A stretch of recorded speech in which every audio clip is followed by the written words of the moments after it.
আমার এক মেয়ে অষ্টম শ্রেণীতে পড়া অবস্থায় গোপনে একজনের সাথে অবৈধ সম্পর্কে জড়িয়ে পড়ে। এতে সে বেবি কনসিভ করে ফেলে। লোকলজ্জার ভয়ে আমি গোপনে তার অ্যাবর্শন করাই। এখন সে এবং আমার বাবা মা সবাই অত্যন্ত লজ্জিত এবং অনুতপ্ত।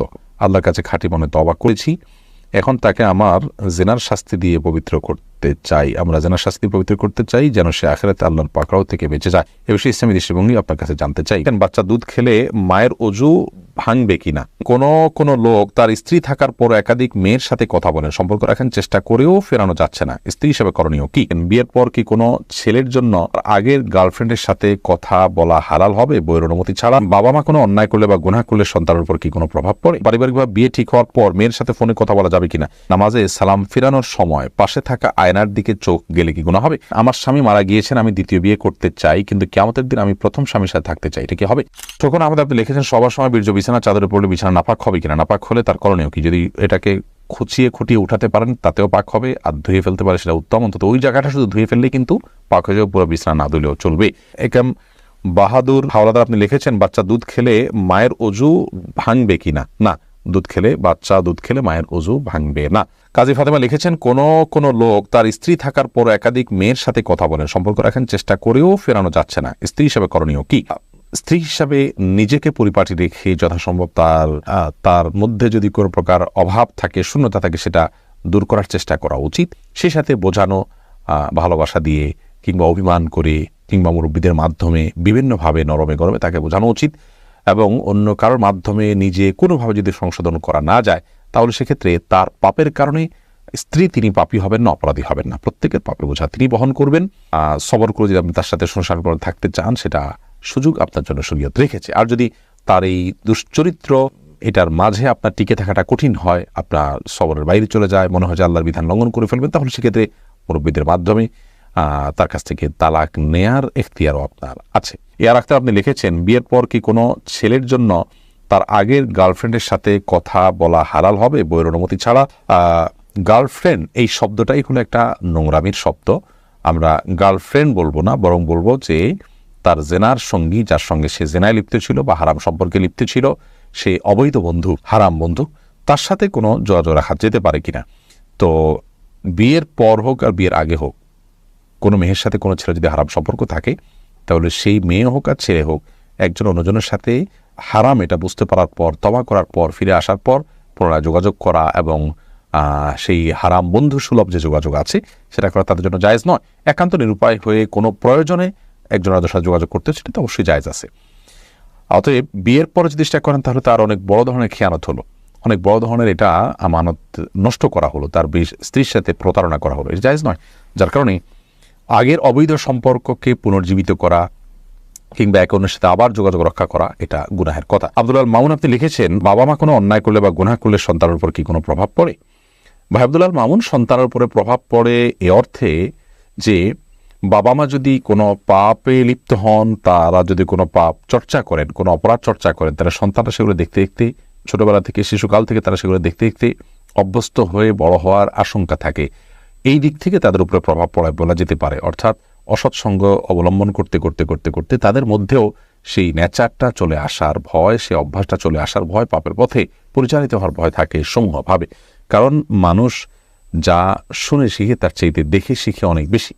শিশুদের মধ্যে এই প্রবণতাটা আরও অনেক বেশি। এই জন্য বাবা মা কোনো পাপ করলে এ অর্থে সন্তান প্রভাবিত হতে পারে যে তাদের সে পাপ দেখতে দেখতে সন্তানরাও সে পথে পরিচালিত হওয়ার সমূহ আশঙ্কা আছে। আর যদি প্রভাবিত হওয়া বলতে আপনি এই বোঝান যে স্পিরিচুয়াল কোনো ক্ষতি, অর্থাৎ অন্তর্নিহিত কোনো ক্ষতি আছে, যেমন বাবা মা পাপ করবেন আর তার জন্য পাপের বোঝা সন্তানের উপরে পড়বে, বা অনেক সময় বলা হয় যে বাবা মা পাপ করছেন সেজন্য গর্ভস্থ সন্তান নষ্ট হয়েছে, খারাপ হয়েছে, এটা হয়েছে, সেটা হয়েছে, তাহলে সেটা সঠিক নয়। কারণ ওয়াল্লাহ তাযিরু ওয়াজিরাতুন বিজরি উখরা, আল্লাহ তাআলা বলেছেন একজনের পাপের বোঝা অন্যজন বহন করবে না। বিধায় এ অর্থে সন্তান পিতামাতার পাপের কোনো বোঝা বহন করবে না এবং তার প্রভাব তার উপরে পড়বে না, প্রত্যেকের পাপের বোঝা তাকেই পাবে। ফয়সাল হোসেন আপনি লিখেছেন পারিবারিকভাবে বিয়ে ঠিক হওয়ার পর মেয়ের সাথে ফোনে কথা বলা যাবে কিনা? বিয়ে ঠিক হওয়ার পরে ফোনে একান্ত প্রয়োজনীয় তথ্য কোনো কিছু জানা দরকার থাকলে জানতে পারবেন। এমনি আলাপ সালাপ বলতে যেটা বোঝানো হয় আরও স্বামী স্ত্রী সুলভ আলাপ সালাপ, সেগুলো কোনো অবস্থাতে জায়েজ নয় যতর মতো বিয়ের আগদ সম্পন্ন না হবে। মেঘনা এআডি থেকে আপনি লিখেছেন বিয়ের গিফট হিসেবে পরিবারের পক্ষ থেকে দেওয়া আংটি কি দেবর তার ভাবিকে পরিয়ে দিতে পারবে? না, দেবর তার ভাবিকে কোনো অবস্থাতেই পরিয়ে দিবেন না। এটি একটা নষ্ট কালচার।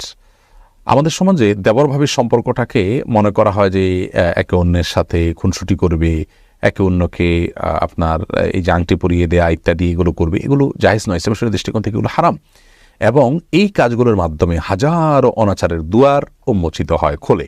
আমরা সর্বনাশ হওয়ার পরের পরে আফসোস করে আক্ষেপ করি। যেমন একটু আগে একটা প্রশ্ন আমরা শুনলাম, যে প্রশ্ন শুনে আমরা বুঝতে পেরেছি যে কি পরিমাণ আমরা অসতর্ক, এবং অসতর্কতার কারণে কি পরিমাণ ক্ষতিগ্রস্ত হই আমরা, তার কিছু নমুনা এই সমস্ত ঘটনাবলী থেকে বোঝা যায়। নবী করিম সাল্লাল্লাহু আলাইহি ওয়াসাল্লাম দেবর সম্পর্কে বলেছেন, আল হাম ওয়াল মউত, দেবর সে তো মৃত্যু, আর পুরুষদের জন্য শ্যালিকা সে হলো মৃত্যু।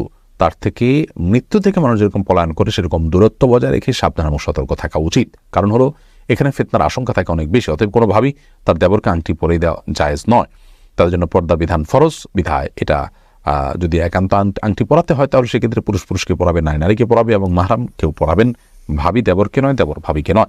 সাদি আপনি লিখেছেন, নামাজে সালাম ফেরানোর সময় পাশে থাকা আয়নার দিকে চোখ গেলে কি গুনাহ হবে? অনিচ্ছাকৃত চোখ চলে গেছে, তাহলে সাথে সাথে আপনি নিজেকে ফেরত নিয়ে আসতেন, তাতে গুনাহ হবে না। কিন্তু ইচ্ছাকৃতভাবে আয়না দেখা, কোনো কিছু দেখা, এটা জায়েজ নয়। কারণ আপনার দৃষ্টি তো আপনার সালাতের যে এরিয়া নিচের দিকে নিবদ্ধ থাকার কথা, আপনার সেখানে ডানে বামে উপর নিচে যাওয়ার কথা না। যদি যায় তাহলে সেক্ষেত্রে এটা সালাতের জন্য একটা ত্রুটি, এবং সালাত যথাভাবে আপনি আদায় করলেন না। অনিচ্ছাকৃতভাবে একবার হঠাৎ করে চলে গেছে, সাথে সাথে আপনি ফেরত নিয়ে আসছেন, তাতে ইনশাআল্লাহ গুনাহ হবে না। মৃধা মানিক লিখেছেন, সবার পর বিছানার চাদর পরিবর্তন না করে ওই বিছানার চাদরের উপরে অন্য কোনো সময় জানামাজ দিয়ে নামাজ পড়া যাবে কিনা? সবাসের পর বিছানার চাদর পরিবর্তন না করে, জি। যদি নাপাক পড়ে থাকে তাহলে সেটা পাক করার তো ভেরি ইজি। ওই জায়গাটা ধুয়ে ফেললে পাক হয়ে যাবে, বা খোঁচায় উঠে ফেললেও পাক হয়ে যাবে, বা বিছানার অন্য পাশে দাঁড়িয়ে আপনি নামাজ পড়তে পারেন। আর জানামাজ বিছানায় নামাজ পড়লে তো নামাজ হবে, কোনো অসুবিধা নেই। খন্দকার সাইদ আপনি লিখেছেন, কোন আমলের মাধ্যমে কি মানুষের ভাগ্য পরিবর্তন হয়? দোয়ার মাধ্যমে মানুষের ভাগ্য পরিবর্তন হয়। কিছু ভাগ্য আছে যেগুলো চেঞ্জেবল, পরিবর্তন হওয়ার সুযোগ আছে, সেগুলো দোয়ার মাধ্যমে পরিবর্তন হতে পারে। তবে পরিবর্তন হয়ে কোথায় গিয়ে দাঁড়াবে সেটাও আল্লাহ তাআলা জানতেন, এবং সেটা আল্লাহর কাছে চূড়ান্তভাবে লিখিত আছে, যেটা তাকদীর লেখক ফেরেশতারাও জানেন না। ইবনে তাইমিয়া রাহিমাহুল্লাহর একটি গুরুত্বপূর্ণ হাদিসের ব্যাখ্যা এবং হাদিস উপস্থাপনের মাধ্যমে আমরা এটা বুঝতে পারি। মুক্ত আপনি লিখেছেন, আমার স্বামী কথায় কথায় বকাবকি করে, আমার করণীয় কি? আপনি ধৈর্য ধারণ করবেন, স্বামীকে বোঝাবেন, কোনো আলেমের মাধ্যমে নসিহা করাবেন, এবং যথাসম্ভব নিজেও নিজের ত্রুটিগুলোকে সংশোধন করার চেষ্টা করবেন। সাদিয়া আখতার আপনি লিখেছেন, আমার স্বামী মারা গিয়েছেন, আমি দ্বিতীয় বিয়ে করতে চাই, কিন্তু কিয়ামতের দিন আমি প্রথম স্বামীর সাথে থাকতে চাই, এটা কি হবে? কিয়ামতের দিন কি হবে? এটা আলেমুল গায়বের বিষয়, একমাত্র আল্লাহ তাআলা ভালো জানেন। আমাদের দুনিয়ার আশা আকাঙ্ক্ষা আমরা যেভাবে লালন করি, মৃত্যুর পর আমাদের হুবহু এরকমই থাকবে, ব্যাপারটা কিন্তু সেরকম না। বিধায় আপনার যদি নিজের চরিত্র হেফাজত করাটা প্রশ্ন সাপেক্ষ বিষয় হয়, তাহলে সেক্ষেত্রে আপনি বিয়ে করাটাই উত্তম। বিশেষ করে একজন জীবনসঙ্গী এটা খুবই প্রয়োজন হয় বেঁচে থাকার জন্য।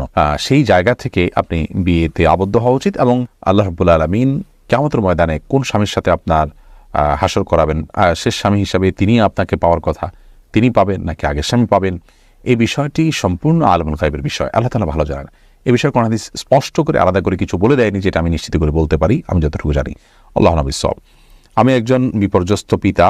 আমার এক মেয়ে অষ্টম শ্রেণীতে পড়া অবস্থায় গোপনে একজনের সাথে অবৈধ সম্পর্কে জড়িয়ে পড়ে, এতে সে বেবি কনসিভ করে ফেলে। লোকলজ্জার ভয়ে আমি গোপনে তার অ্যাবর্শন করাই। এখন সে এবং আমার বাবা মা সবাই অত্যন্ত লজ্জিত এবং অনুতপ্ত। আল্লাহর কাছে খাঁটি মনে তওবা করেছি। এখন তাকে আমার জিনার শাস্তি দিয়ে পবিত্র করতে চাই। আমরা জিনার শাস্তি পবিত্র করতে চাই, যেন সে আখিরাতে আল্লাহর পাকড়াও থেকে বেঁচে যায়। এ বিষয়ে ইসলামী দৃষ্টিভঙ্গি আপনার কাছে জানতে চাই। প্রথম কথা হলো ভাই, জিনার শাস্তিটা ব্যক্তি পর্যায়ে আমরা কার্যকর করব না, বরং এরকম পরিস্থিতিতে সে এবং পুরো পরিবার আল্লাহ তাআলার কাছে লজ্জিত হয়ে এবং হারামের পথ থেকে সরে এসে আর যেন কখনো এই ভুলটা না হয় সেজন্য আল্লাহর কাছে দৃঢ় প্রতিজ্ঞা করা উচিত এবং দৃঢ় প্রত্যয় ব্যক্ত করা উচিত। তওবা নাসুহা যেটাকে বলা হয়, খাঁটি তওবা, সেটা আমাদের করা উচিত, এবং আল্লাহ তাআলা ক্ষমাশীল, আল্লাহ তাআলা ক্ষমা করবেন। এবং এই যে আপনার পরিস্থিতি তৈরি হলো, এটি কী কারণে তৈরি হলো, কোন জায়গায় তৈরি হলো, তাকে কী ধরনের প্রতিষ্ঠানে দেওয়া হলো, কিভাবে সে অন্য ছেলেদের সাথে যোগাযোগ করে বিপথে চলে গেছে, সেই যে লাইফস্টাইল, সেটার ব্যাপারে আমাদের সংশোধনী আনতে হবে, এবং ভবিষ্যতে যেন এরকম ভুল না হয় সেজন্য তাকে উপযুক্ত শিক্ষা প্রতিষ্ঠানে দিতে হবে, এবং গভীর মনিটরিংয়ে রাখতে হবে, এবং সুন্দর পরিবেশ তাকে দিতে হবে। হারামের পরিবেশ থেকে তাকে বাঁচানোর জন্য আপ্রাণ চেষ্টা করতে হবে। একজন সন্তানের জীবনে সচ্চরিত্র এবং চরিত্রবান হওয়া এটা এত গুরুত্বপূর্ণ যে তার জীবনে তথাকথিত আজকালকার প্রচলিত শিক্ষার চাইতে 1000 গুণ বেশি গুরুত্বপূর্ণ। একজন অভিভাবক যখন এটাকে অনুভব করতে পারবেন, বুঝতে পারবেন, তখন ইনশাআল্লাহ বিদ্যালয়ে কোনো সমস্যা এমনিতে দূর হবে। বাকি কথা হলো যে জেনার শাস্তি আমি নিজে থেকে কার্যকর করার সুযোগ নেই। এরপরে আবু হানিফ রাজু আপনি লিখেছেন, অনেক সময় দেখি কবর দেওয়ার পর কবরের 4 কোণে 4টা খেজুর গাছের ডাল পুঁতে দেওয়া হয় এবং নির্দিষ্ট সূরা তেলাওয়াত করা হয়। এর কি কোনো ভিত্তি আছে? না থাকলে মাইয়াতের কবরস্থানে মাইয়াতকে কবরস্থ করার পরে কি করা উচিত? মাইয়াতকে কবরস্থ করার পর নবী করিম সাল্লাল্লাহু আলাইহি ওয়াসাল্লাম বলেছেন, উদউ লিআখিকুম ইস্তাগফিরু লিআখিকুম ওয়াসাউ লাহু তাসবীত, অর্থাৎ তোমাদের ভাইয়ের জন্য তোমরা আল্লাহর কাছে ক্ষমা প্রার্থনা করো এবং তার জন্য দোয়া করো, সে যেন দুনিয়াতে যেরকম ঈমানের উপরে ছিল মৃত্যুর পরও এখন মুনকার নাকিরের প্রশ্নের জবাবে যেন ঈমানের উপরে অটল অবিচল থাকতে পারে। তো সেজন্য আমাদের উচিত হলো, আমাদের কর্তব্য হলো ঈমানদার হিসাবে, ভাই হিসাবে, বোন হিসাবে কোনো ব্যক্তির মৃত্যুর পর তার জন্য, মৃত্যুর পর দাফনের পর, জানাজার পর, দাফন করার পর, কবর দেওয়ার পর কিবলামুখী তার জন্য আল্লাহর কাছে দোয়া করে যে আল্লাহ আপনি তাকে মাফ করে দিন এবং তাকে অটল অবিচল রাখুন ঈমানের উপরে যেমন তিনি দুনিয়াতে ছিলেন। তো এই দোয়াটা তার জন্য করা সুন্নাহ। এর বাইরে আপনার এই চারপাশে 4টা খুঁটি গাড়া বা গাছের ডাল পোতা কিংবা বিভিন্ন সূরা পাঠ করতে করতে এগুলো পোতা বা সূরা পাঠ করে এরকম কোনো নির্দেশনা কোনো হাদিসে আমাদেরকে করার জন্য নির্দেশ করা হয়েছে বলে আমার জানা নেই। আমরা সেটুকু করবো যেটুকু কোনো হাদিস আমাদের জন্য নির্দেশনা দেওয়া হয়েছে। আর মন গড়া কোনো কিছু আমরা যদি করি তাহলে সেটি কোনো কোনো ক্ষেত্রে বেদাতে পর্যবসিত হতে পারে এবং সুন্নাহ দ্বারা সাব্যস্ত না সেরকম কাজকে শরীয়তের কাজ, ইসলামের কাজ হিসেবে আমরা মনে করে করব না, বরং এটা করার মধ্যে গুনাহের আশঙ্কা আছে। এরপরে যে হিমের আপনি লিখেছেন, গলার নিচের অংশের চুলগুলো কি দায়ের অংশ? এগুলো একেবারে যেগুলো গলার কণ্ঠনালীর উপরে সেগুলো দায়ের অংশ নয়, কিন্তু থুতনির অংশর যেগুলো আছে সেগুলো আপনি চাচবেন না, সেগুলোকে রাখবেন। কিন্তু গলাতে যেগুলো, এই গলার মধ্যে যদি থাকে, কণ্ঠনালীর মধ্যে থাকে, সেগুলো দায়ের অংশ নয়। এ বিষয়ে একটা আলাদা ক্লিপ আমাদের আছে, বিস্তারিত সেখানে বলা আছে, দেখে নেবেন।